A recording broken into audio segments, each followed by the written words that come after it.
What do you think's on the agenda for this edition of the Bilderberg Society's annual meeting? They're debating the attack on Iran. They're talking about how to take out Hugo Chavez.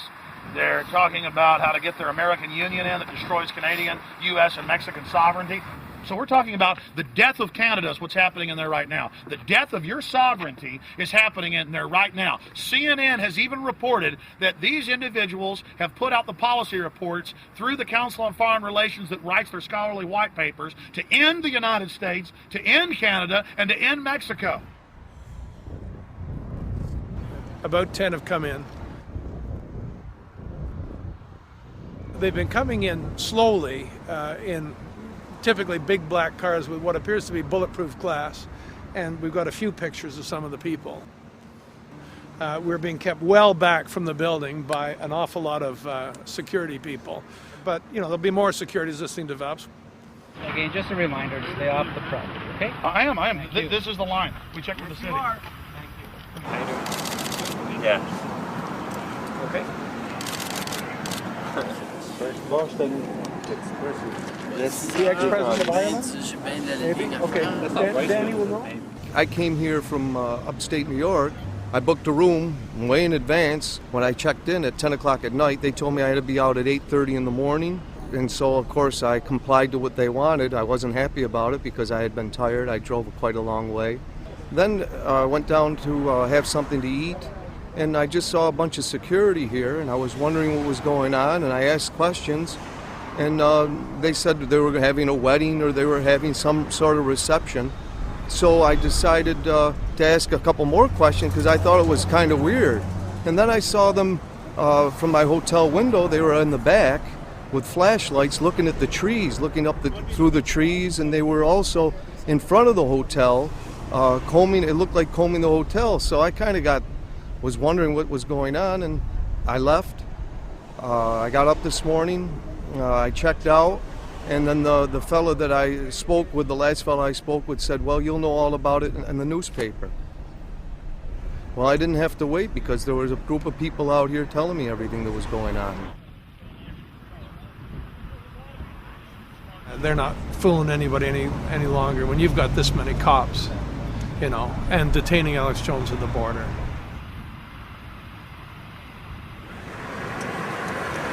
Get them on both sides. Yeah, you crook. Yeah, you're going to go to jail like Ken Lay. Oh, yeah, there's one right there. Hi. Hey, we're not your property. We're not your slaves. We're going to defeat the New World Order. The New World Order is going to be defeated. You realize that? I'm glad you do. Always does throughout history.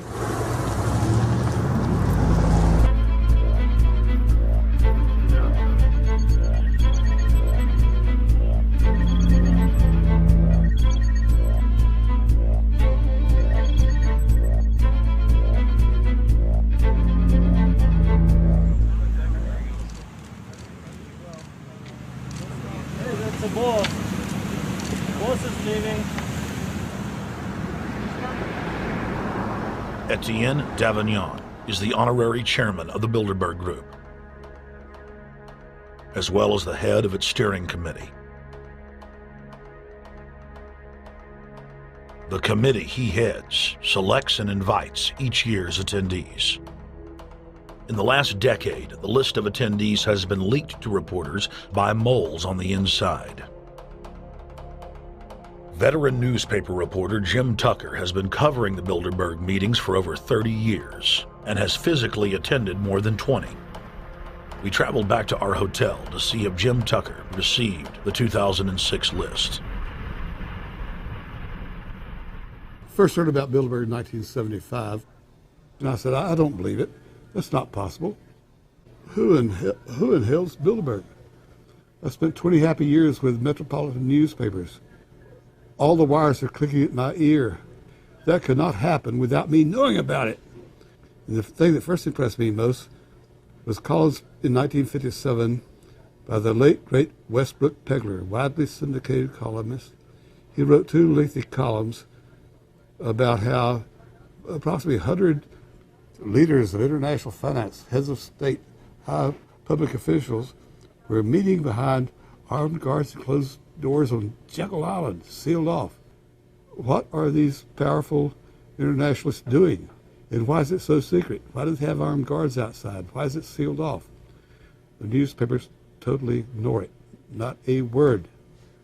Total blackout in the United States. Since then, I've never stopped pursuing Bilderberg, or the whole international gangster organization led by Rockefellers and Rothschilds, as they manipulate the world for their own selfish interest.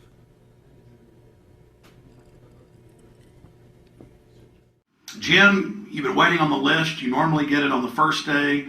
You haven't gotten it. We're told it might come in today. How important is that list? It's absolutely essential, although identifying people outside, as we always do, is important too, to find out who is not on their own list.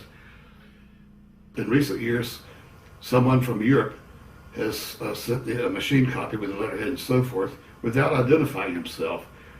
So far, I haven't heard from him.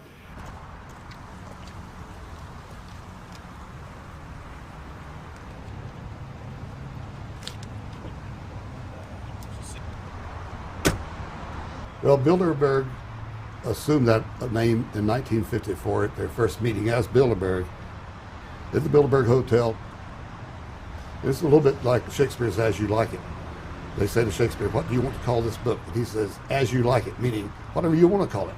And they thought it was dictation, so one of his plays is called As You Like It, and the title has nothing to do with the play.